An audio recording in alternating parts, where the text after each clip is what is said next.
Turner Yell makes the stop in the secondary for Denver. 1st and 10. The fake. Good block in there, and down it goes. Caught at the 30. Welcome to the Fins TailGate. It's where we elevate. Miami Dolphins talk, yeah, we never hesitate. Breaking news, hot takes, we keep it up to date. And when the fans speak up, the panel resonates. We live that aqua and orange from the field to the mic. Breaking down the plays, man, we talk it every night. From Tua to the defense, you know we keep it tight. NFL moves, you know we got the insight. We open up the floor, yeah, it's your time to shine. Fans drop the heat with opinions realigned. You got concerns, bring them, we're gonna chime. The Fins TailGate's where we keep it prime. Welcome to the Fins TailGate, it's where we elevate. Miami Dolphins talk, yeah, we never hesitate. Breaking news, hot takes, we keep it up to date. And when the fans speak up, the panel resonates. The NFL's changing, but we stay on the grind. Latest breaking stories, we don't waste no time. From the trades to the rumors, we make them all align. At the Fins TailGate, we always on the climb. We're repping the Dolphins, but it's NFL wide. From South Beach to the league, we keep it worldwide. Got the fans engaged with the energy supplied. Come kick it at the tailgate, we're riding high tide. Welcome to the Fins TailGate, it's where we elevate. Miami Dolphins talk, yeah, we never hesitate. Breaking news, hot takes, we keep it up to date. And when the fans speak up, the panel resonates. So if you love the game, you know we got the gate. Tune in, speak out, don't wait, it's your fate. This is the Fins TailGate, now watch us dominate. Miami Dolphins, NFL, yeah, we integrate.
Humans, what have you learned?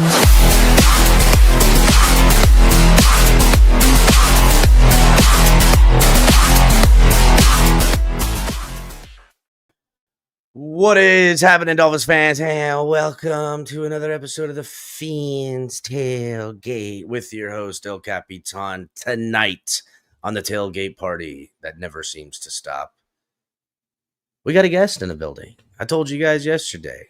We've been, from here on out through the season, we're lining things up all year this year. We got another guest in here. And as we head into week one to go against the Colts, it would be oh so fitting to bring someone in that knows and understands the Colts. So everybody make sure to make them feel welcomed from the Bring the Juice podcast, also with Roundtable Sports, Derek. What's going on, y'all? Thanks for having me in here. Thanks, brother. Appreciate you coming through. Sure. Getting at it. Week one, we've waited all time forever just to get to the point in which we can live this dream. Absolutely. Can't wait. Yep, me too, buddy. There's a game on tonight. Dallas Eagles should be starting here momentarily. We were talking a little bit backstage. I think Dallas going to win it, just to get that out the way. We'll see. Doesn't bother me one way or the other. I just hope A.J. Brown gets me 50 fantasy points, and that's all that I care about. There you go, buddy. There you go. So shout out to everybody making it in here in chat. Appreciate you all. Hit the like button. Make sure if you're new, subscribe. Appreciate everybody coming through here. Derek, I know you're not feeling 100,000,000% right now, kind of under the weather. So make sure everybody hits the like button. We're just going to get right into it. So let's start it off. I'm going to take it at the top of the news. What's going on with Anthony Richardson? I'm seeing reports about him requesting a trade. What's going on with all that? Well, he hasn't requested a trade. But his agent did speak with our GM Chris Ballard recently, and they said while a trade was not requested, it was brought up in discussion. So there isn't anything on that front right now. Chris Ballard has already said that he has no intentions of trading Anthony Richardson. So that'll probably stalemate. But as it currently stands, there isn't really anything that is going on with that. But yeah, like this offseason, we knew that there was going to be a competition between Anthony Richardson and Daniel Jones. I thought it was all bluff. I thought that Anthony Richardson was going to get this job going into week one. Sure enough, he's not. And Daniel Jones is going to be the quarterback this season. And there's a lot of conspiracies going on. There's not 100%. We're not getting 100% of the story from the coaches, but from what it sounds like is Daniel Jones showed a lot of let's just say the immaturity or lack of effort at times from Anthony Richardson. And what I mean by that is, like, there were most days Daniel Jones was the first one in the building. Anthony Richardson was not. The stuff in the meeting rooms, Anthony Richardson was not as nearly as far along with it as Daniel Jones was. And remember, Daniel Jones has only been here for a couple months, and yet Daniel Jones was better in the film room for the Colts than what Anthony Richardson was, who is now about to be in year 3 of this team. So there's a lot of things that go into it. And, some Colts fans are upset because, we hear from Coach Steichen and from the players that are like, hey, like Anthony Richardson's having his best camp yet. He looks like he's doing a good job. He was on par, if not better at times, than Daniel Jones was in camp. So why is it that he's not on there? Well, by all accounts, it's starting to sound like our former owner, Jim Irsay, was the one that was pushing him to start right away. And it wasn't the decision of Ballard or Steichen to do that, which is why I think now we're in this situation that we're at. So it's a lot going on with Anthony Richardson right now. The Colts will tell you that Anthony Richardson's NFL journey, especially with the Colts, is not over. But it's hard to imagine him still being an Indianapolis Colt here for the time being. Well, yeah, especially if Daniel Jones finds himself to at least just be competent, give him a little stability, because it was hot and extremely cold with Anthony Richardson. And listen, I watched him in Florida, right? I thought, wow, here is a guy who has probably the most physical tools I've seen anybody possess, but has absolute zero ability to have touch on that football. They're either sailing, darting, they're 100 miles an hour on a 2-yard throw. But isn't he only 21, 22 years old? Isn't he extremely young? I was going to say he is 23 now. 23 now. He's 23 now. He's about to enter his third season. Third season at 23 is crazy for a quarterback. He was 20 when he got drafted. So, I mean, it's crazy because nowadays you think 20 years old, like there's 23, 24-year-old quarterbacks that are coming into the NFL now. Yeah, the guy we got here with the Hurricanes, if he goes, he'll be like 27 when he goes in the draft. I mean, it's crazy to think a 20-year-old kid with limited experience and even in college experience to get drafted in the first round. I saw the physical tools. Obviously, Irsay really believed in him. I mean, are they tabling the kid for his own good? I don't know. It's a real interesting thing because I thought for sure I'm right there with you. I thought for certain that Daniel Jones was only brought in here as fodder. It was to push him. It was to then when he starts week 1, he could have a pelt on the wall and say he beat Daniel Jones out for the job. But that's obviously what didn't happen, and Daniel Jones beat him. And that's really where it gets me to my next how is he settling in and his command of the offense? He kind of did that, but what are the realistic expectations of Daniel Jones, the Indianapolis Colt? Yeah. I mean, if you ask a lot of people now, people are starting to come around to the idea of him. I think the ultimate question is can we get back to the Daniel Jones of 2022? You know, when you saw him, he didn't have fantastic numbers, but it's better than anything the Indianapolis Colts have had over the last several years when it comes to quarterback play. And that was one of the reasons Daniel Jones wanted out, not to mention his work in the behind the scenes, but you know, the command at the line and the command of the offense was better from Daniel Jones because he knows what he's looking at. And, you know, a lot of times Anthony Richardson did it. So at the end of the day, you know, what expectations is there?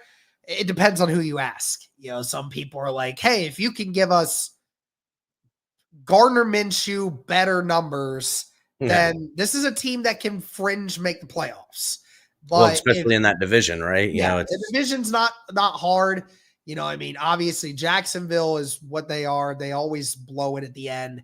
The Titans, everyone wants to blow smoke up their ass. I don't know why everybody thinks. I don't know, buddy. Watch out for that Cam Ward. Hell, whatever. That guy's going to be the nightmare of your division. Mark my words, bro.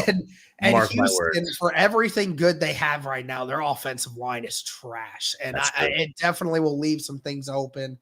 But, I mean, even so, like, even if you don't win the division, I mean, you could still come into a situation where you can still make a wild card. This still is open. You know, I've been saying it. 3 out of the last 4 seasons, outside of the 2022 season, we have been this close to a playoff berth every single time. And that's with below average quarterback play at best at times. If Daniel Jones can even be an average quarterback, this is a team that has all the talent to be able to make it to the playoffs. They have a well-built enough roster. We just don't have the quarterback situation figured out. And I will say I'm cautiously optimistic. I'm not going to sit here and say Daniel Jones is going to light the league on fire because I don't.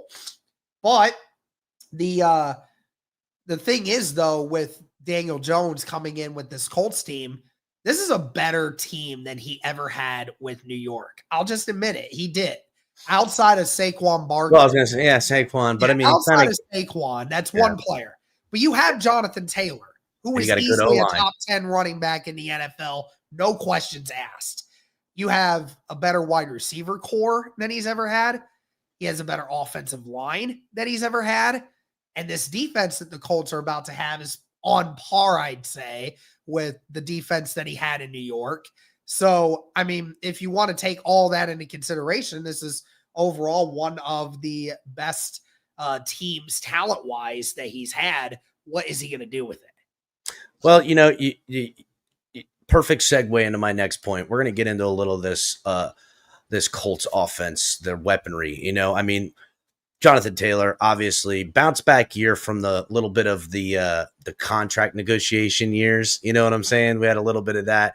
He went back to his 300 touches and getting, 1,400 plus yards last year. The guy he's incredible, right? He's a really great running back. He's obviously the focal point of that entire offense. Yes. And benefiting from that O-line.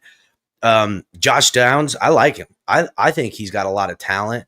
I'm not as high. Michael Pittman Jr., I think he's just a guy personally. I don't know how you feel, and I'd like to know how you felt. But Alec Pierce seems to have a little something, which I find to be odd because in his limited touches, he gets touchdowns. He makes big plays. What would you say about that? And we'll leave Tyler Warren for the last part of it. What would you say about the wide receiver core?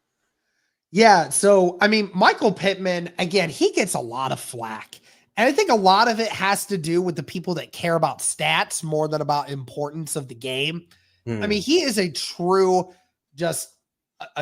competitor. I mean, the guy tries hard on every snap. And not to mention when it comes to his overall career, outside of his rookie year where he got hurt for a good chunk of the year, has never had a season where he's been under 800 yards. And he's consistent. I'll give him that. Yeah, with terrible quarterback play at that. Yeah. So, I mean, he's hit over 1,000 yards in 2 of those last 4 seasons. Yeah, he's not a touchdown guy, and he's not going to, take the top off of defense a lot, but he's your possession guy. If you want to get a 3rd and 7 and you need 8 yards, he's going to be the guy that you want to get because he's going to catch it. He's always been that guy. Again, and with as bad of the quarterback plays we've had, give or take, that's what's going to happen. And you're right. Michael Pittman has also been, unfortunately, kind of stuck in a position where the Indianapolis Colts keep adding players to this wide receiver unit, and a lot of different skill sets get added. Like Alec Pierce, who really came on last year, led the Colts in yards and in touchdowns last year. Yeah, he did. And led the NFL in yards per catch. I think it was like it was like 22 and a half or something. It was crazy. It was like over 22 yards a catch. I mean, it's insane. It was crazy. I know. And what do you have, like 35, 36 catches or something crazy? It was like 41 or something. It was a shallow amount for the yardage and the average. Yes. It was crazy. And so 7 touchdowns. So what the limited catches he does get, but every catch he does make, it's a huge play waiting to happen. So that's a great thing to have for if you're the Indianapolis Colts and you're looking for a big play. Alec Pierce is your guy. And you know what? When you're 6'3" and you run a 4.3 and you can just jump over everybody, the 50-50 ball, it's his every time. I mean, just every corner he faces, it's a matchup nightmare. Yeah, I like him as a sneaky fantasy football ad, right? You know what I'm saying? Alec Pierce, if you could somehow them run on wide receivers and you can get them after the run on wide receivers and the running backs go, and you can get that second wave, he's a sneaky guy if you got a big draft. That's something. I like the guy. I thought, last year and watching him, I was like, damn, this kid's throwing up numbers. Like, and not just that, like impactful plays to the game, kept teams honest, right? He did a really great job. So the rookie, the tight end, Tyler Warren, this kid, which you guys got to feel fortunate. You were, I don't know, were you targeting tight end? I guess, right? But yes, we were. The fact that he fell to you and they jumped up and grabbed Loveland or whatever the hell his name is. You should have seen our reaction on draft night when we were live and we were watching that, because we were keeping an eye on that. We were saying maybe the only team realistically that would take a tight end before the Indianapolis Colts would be the Chicago Bears, because, the other teams, yeah, they could have taken a tight end, but there were a lot of other needs that those teams had before tight end. And when we heard Loveland, I flipped out. I'm like, oh my God, there's no way that the Bears just did that. You just took you just passed on what was easily the best tight end prospect of everyone, all because you thought Loveland might be a better route runner. Might be.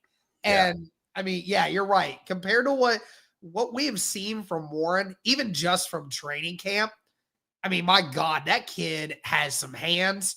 He's a great route runner, and he does everything, man. I'm super excited to see what his role is this year. This is the first legitimate tight end the Colts have had since that year with Andrew Luck and Eric Ebron. Yeah, I remember when Ebron hung out with you guys for a little bit. Yeah, for that one season. He had 13 touchdowns. He asked for the bag. He didn't get it, and then he got pissed and then, proceeded to suck for the remainder of his NFL career. So, Yeah, it was crazy. Now I'll be interested. I know listen, tight end with us losing Jonnu Smith, there was something Dolphin fans considered. And when we saw, maybe something could have fallen to us. I think I personally always predicted us to get Kenneth Grant. I thought that was the obvious choice, obvious answer. We needed to go young up front, and I was happy that we did it. So let's slide over to the defense's side now. First off, you got a little bit of a former Miami Dolphin over there right now, and Xavier Howard. And how is that working out through Xavier Howard on the Colts? I mean, later addition, but what's the situation with Xavier Howard? He's 32 now. He's had a stellar career here in Miami. Dolphin fans kind of chased him up out of here a little bit because he was making a lot of money, and the guy has got a hell of a nose for the football. But he's a little long in the tooth. How does he look? Yeah, well, I mean, unfortunately, with the fact that he was signed so late after training camp was officially done, we haven't really been able to see a lot of Xavier Howard, but apparently he's been doing well enough that the Indianapolis Colts have basically named him a starter on this defense. So, I mean, obviously he must not be too terrible if the Indianapolis Colts are putting him in that role. I was talking with another Dolphins content creator earlier. He was talking about how he, said Xavier Howard at the end was terrible, and there's a reason why he wasn't there anymore. Because I don't know if he was mad at the fact that he kept getting injured and is just no longer on the team. I don't know. He's got a perpetual groin injury, bro. yeah, he was having a bunch of that. But yeah, I mean, the problem that you had, man, when you look at what the Colts cornerback room had to deal with. So throughout the entire offseason, we had 7 or 8 different corners on this roster at any given point during training camp. Every single one missed time because of injuries. Every single one. I know how you feel. So yeah, I mean, when we signed him, we still didn't know definitively if 2 of the guys that we had were dealing with hamstring injuries. We didn't know if either one of them was going to be back. So obviously Chris Ballard went out there, looked for the market, and saw Xavier Howard was there. Obviously a guy that has experience with Lou Anarumo. Lou Anarumo was the DB coach for you guys several years back. And we ended up cutting one of the guys that you brought in on your team, which is Juju Brents. Yeah. So, kind of just flip-flopping there a little bit. But I'm excited. I'm excited to see what Xavier Howard has. I don't care if he's the Xavier Howard of 2020. We don't need him to be the Xavier Howard of 2020. We just need him to be a competent corner. That's really all we need. Will he be starting opposite of Charvarius Ward? Yeah, Charvarius Ward. Yep. So it'll be them too. You have Charvarius Ward, who obviously is a veteran in this league. Yeah. Xavier Howard, who at his peak was one of the best in the league.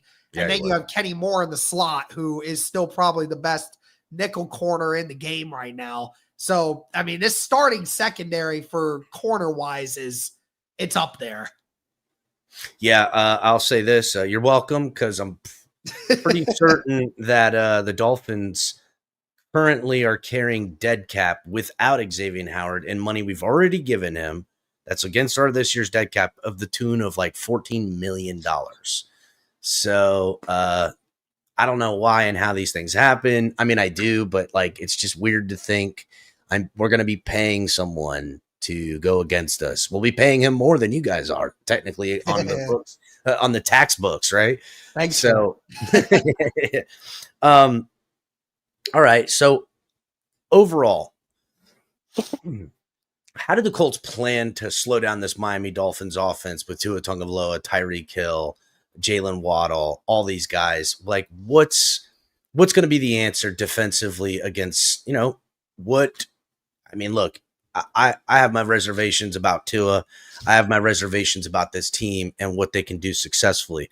But week 1, a couple years now in this offense, the weapons been together. We know what they can do. I want to say for the last 4 years, Tua in week 1. First of all, it's when he's his healthiest. That's the least of my concerns at this point. Come see me at week 3, week 4. I'll start worrying about his health. But week 1, I'm not so worried. I'm just wondering, in the last 4 years, Tua has averaged over 300 yards a game in week 1, and his pass rating is like 1.5 or 1.3 and some change. Like, he's been really tight week 1. Tyreek Hill, week 1 stats are always massive. What are the Colts going to do to slow down this offense? Well, I asked the other Dolphins content creator about that, and he had suggested if the Colts try and blitz Tua and this offense, then he said that would be doing a huge disservice to our defense because they would take advantage of that. Now, me personally, I think that it's the exact opposite. I think that the Colts defense with Lou Anarumo is going to be much more aggressive than what it usually has been. Yeah, that's Because Lou's style. if you sit back and you let guys like Tyreek and Waddle and these other guys get open, then you're just setting yourself up for failure.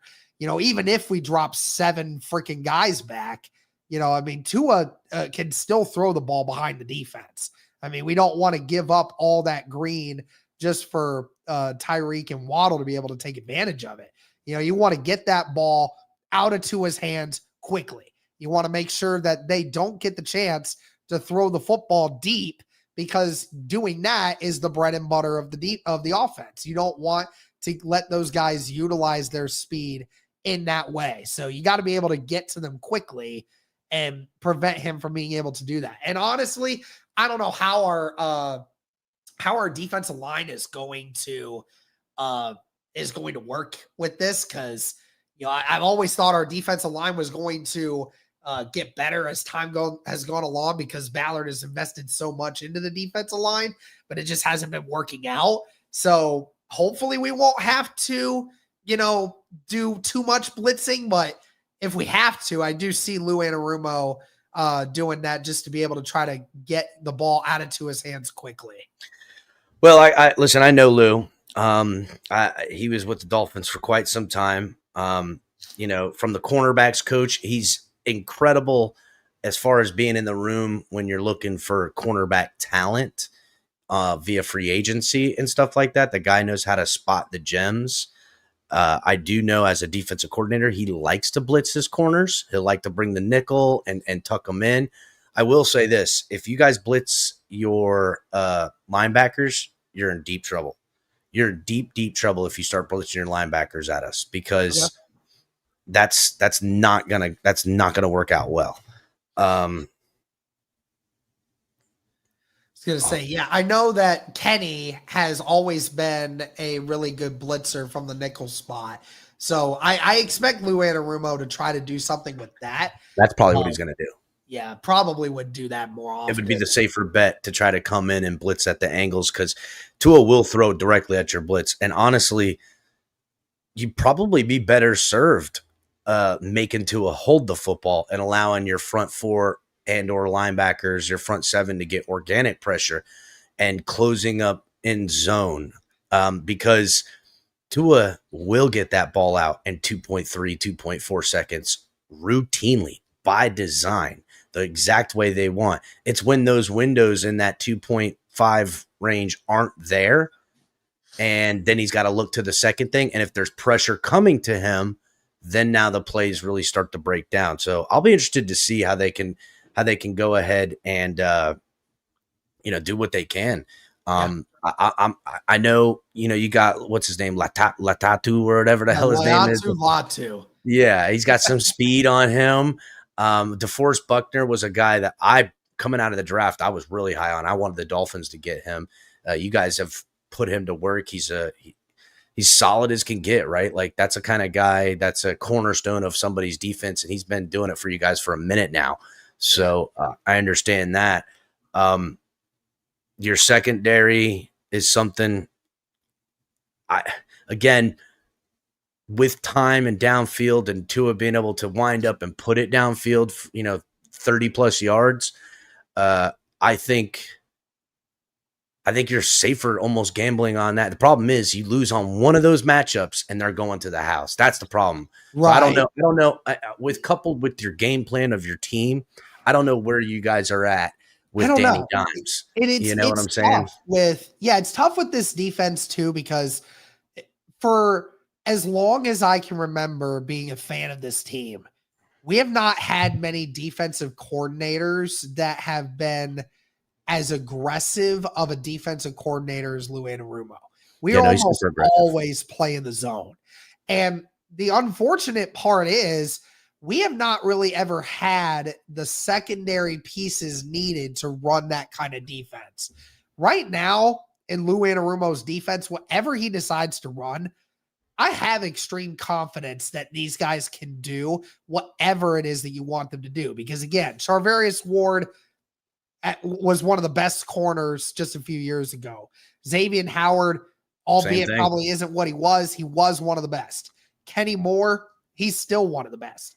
Cameron Bynum, one of the best young safeties in the entire NFL. So you got a bunch of studs in that secondary group that could definitely do some damage, whatever they do. It's hard for me to grasp what this defensive scheme actually is going to be, because I don't know. This is like uncharted territory for me. Yeah, I guess that makes sense, right? I mean, this is his first time doing it all for you boys, and look, it might take a year or so to get it how he wants it, obviously, right? It's going to take a little longer. Lou does go to that school where, back when we had Burke and all these other guys, he's been around what, more of the blitzing, high-paced, quick defenses we've had around here, and he was with the Bengals for a few years, right? Yeah. So Ali in the back wants to ask a question about something. Ali, you were going to ask about something? You were talking about the defensive line and, the pressure that the defense could bring. I was curious, what are the early reports on JT? JT Tuimoloau? Yes. Yeah. So when it comes to what the Colts are saying about him, obviously it was a shock that we took him so early, but obviously Lou Anarumo feels a certain way about him, and he's the type of player I kind of view him as like a Sam Hubbard for his time at the Bengals. Just a guy that can do a little bit of everything. He's big, he's strong. He has the ability to set that edge in run defense because he's such a big figure on the outside, but has that strength that if you're a tackle and you struggle with power rushers, JT Tuimoloau can definitely push a lot of people out of the way and has enough of an arsenal to occasionally get a few sacks. Now, as far as his spot on the depth chart, problem is I think he's like the fourth defensive end on this group. So I doubt that we'll see a ton of JT Tuimoloau early in the season. We will see him a little bit, but you have Laiatu Latu and Kwity Paye as your starters. Ebukam, who's coming off of injury. He was your leading sacker 2 years ago. And so, Tuimoloau is going to have to wait his turn, unfortunately. Yeah, I definitely understand that. I was just curious, like, what the early reports were. Like, do you think he has a future or not? That's kind of like where I was thinking. I mean, I definitely think he does. I don't know. The thing about it is that the Colts will have two of their defensive ends going into free agency next year. And whether or not they want to bring back either one of them, that's up to Ballard. But that could open the gate for Tuimoloau to come in afterwards and be able to secure a starting spot and have an increased role in his second year. But Lou Anarumo picked this guy for a reason, and I think he definitely has a bright future ahead. Interesting. Thank you. Good question, Ali. So, Danny Dimes versus this Miami Dolphins young secondary. You were talking earlier about all the secondary woes with injuries. We've got one of those this year. We're extremely young, very unproven. I can't even fathom how many just DBs have gone down this preseason, this camp. I mean, there was like one every other day. We signed Artie Burns early in the offseason. He didn't make it out of camp. A couple other guys. We've got dudes that are injured now still. We ended up bringing Rasul Douglas in late in the year. He's second on the depth chart. Right now, currently, we have a UDFA that we brought in the other year, a Storm Duck, who we like him. He's got some length, some size, some range. But, you're asking a lot of a guy like that. And then we brought in Jack Jones this offseason. And, I think our nickel corner is either going to start with a rookie that we got in the 5th round and Jason Marshall out of Florida, or a guy that we used to have around here that we brought back in Colbert Thompson, or whatever the frick is. I can't even remember his damn name. Like it is the most abysmal on paper secondary I've seen. So Miami Dolphins front seven is where all of the money, all of the love, all of the extra. We're healthy. We've got pass rushers. We've got D tackles, and where you got youth and rotation, our depth, and our linebacking, our interior linebackers are the best we've had in probably 15 years. Easy. Danny Dimes going to have to hold up and push it downfield. Yep. How can he what are you with, from your team? What's he got? What's Danny Dimes got? I have no freaking idea, man. We're all gonna figure it out just like everybody else. But no doubt your guys' front seven is definitely very, very good. And that'll be interesting to see how that impacts somebody like Warren. But I do anticipate that Danny Dimes will definitely be trying to target the outside. A lot of stuff outside the hash marks in this matchup, because you have the weapons to do so. Obviously, Michael Pittman, he's a possession guy. You can hit Alec Pierce going out somewhere out there. And your two route runners in Josh Downs and Adonai Mitchell, just two guys that get open no matter where they're at. Ultimately, it's just going to come down to how the Colts execute their offensive game plan. And also, it's going to come down to if the Colts can run the football too. Obviously, with your front seven being so good, who knows how it's going to go for Jonathan Taylor and those boys. So, are you going to be at a lot of third down and longs, or are you going to be a lot of third down and shorts? Yeah. How does that impact how Daniel Jones will have to address this game moving forward? I'm here for it, just like everybody else is. Yeah, I get that.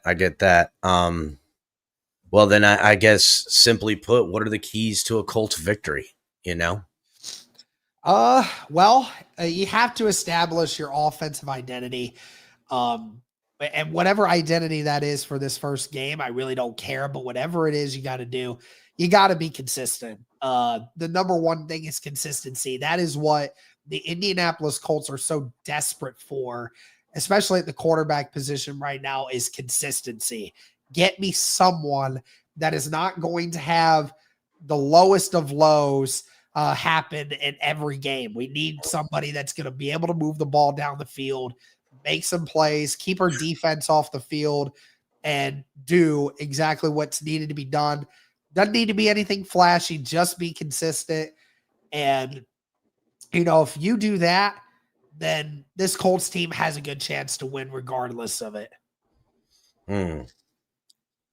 I think you're asking, look, to me, I have zero faith in Danny Dimes, but listen, I have zero faith in the guy. He's fine. A lot of people felt that same way. I don't, again, now he wouldn't be the first quarterback to come out of a New York market and rebrand himself in a big, big way somewhere else. It wouldn't be the first time. God, it wouldn't be the 10th time. Seems like it happens all the time. Yeah.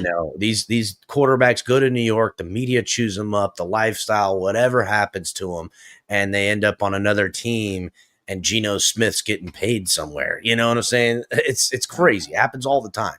I think it's a big ask up front. I think Daniel Jones will have, a great run game, great blocking, stuff like that.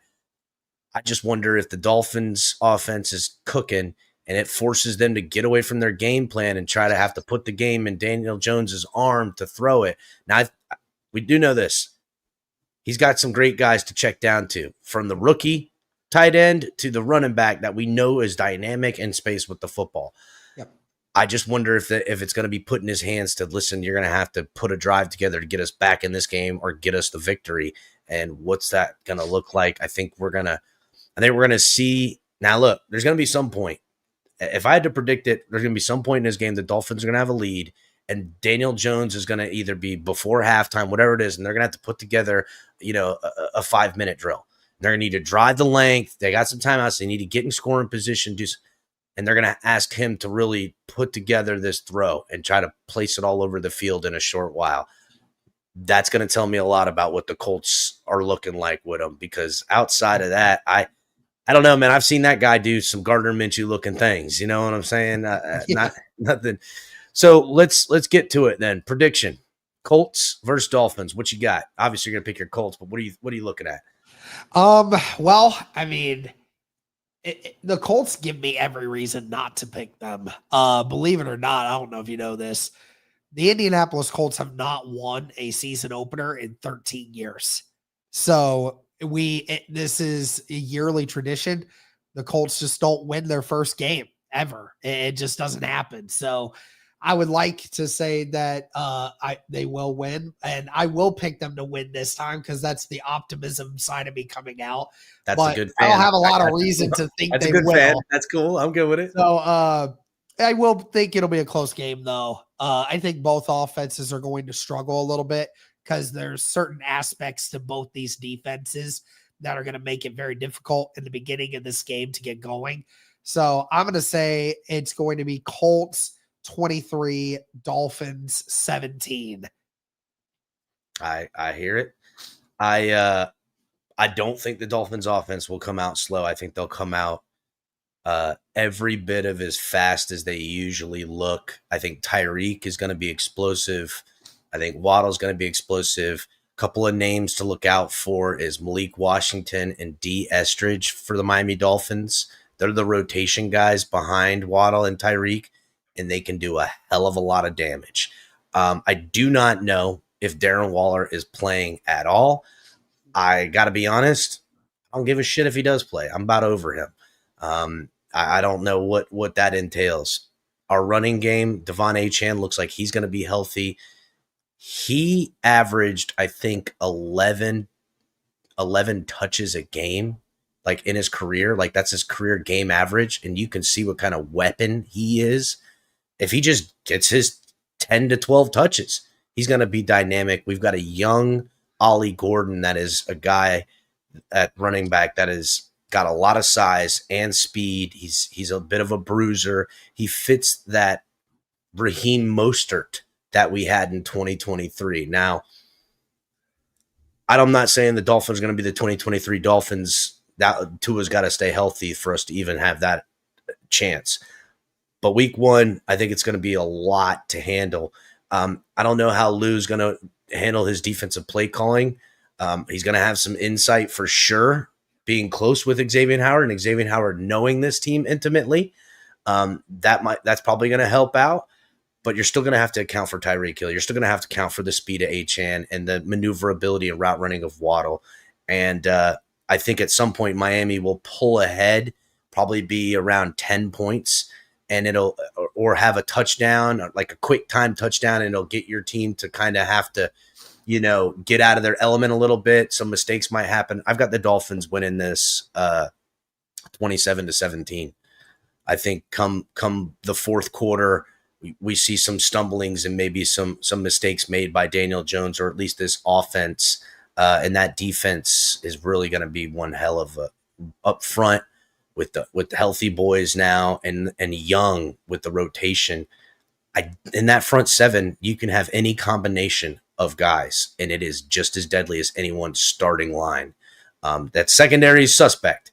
Now, for whatever reason, you're O-line and blocking and you're keying them up, and Daniel Jones just pushing them downfield, 15-plus yards and hitting his one-on-one matchups or breaking them down. But we're going to play a lot of zone in that back end. And Malik, we've got some stuff we can hopefully get out of the zone as far as coverage goes with Minka Fitzpatrick. I mean, he can't freaking be everywhere, but hopefully we can get something going.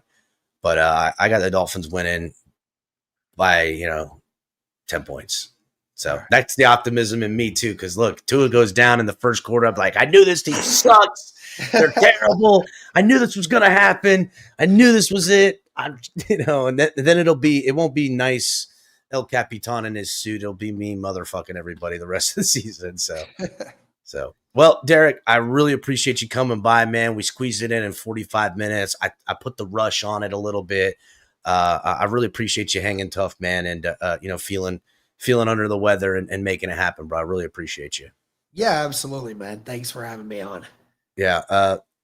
a couple people in our chat, Shake Money being one of them, show contributor around here. He's going to be, him and a friend of ours, Crypto, another show contributor, going to be in Indianapolis this weekend to see the game. So, maybe y'all can link up or something like that, my brother. Yep, absolutely.